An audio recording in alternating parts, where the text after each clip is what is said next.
22 February scout guide चळवळीचे प्रवर्तक Lord Baden Powell यांचा जन्मदिवस।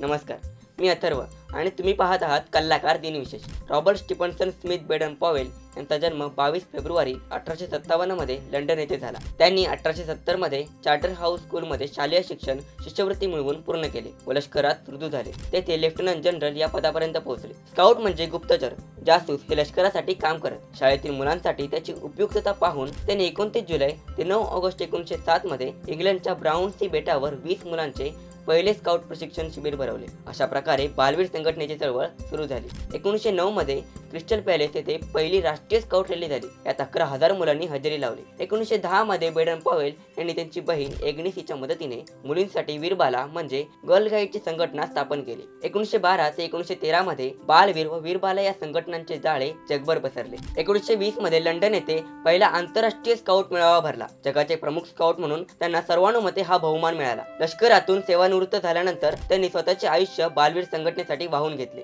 लॉर्ड बेडन पॉवेल म्हणत की सद्गुण, कर्तव्य, देशाभिमान या गुणांच्या विकासाबरोबर आदर्श नागरिक घडवणारी शाळा म्हणजे स्काउट चळवळ होय। कशी वाटली ही विशेष माहिती? आवडली असेल तर लाईक करा, जास्तीत जास्त लोकांपर्यंत शेअर करा, आपल्या कलाकार YouTube चॅनलला सबस्क्राईब करा, इंस्टाग्राम फेसबुक पेजला फॉलो करा आणि बघत राहा कलाकार दिनविशेष।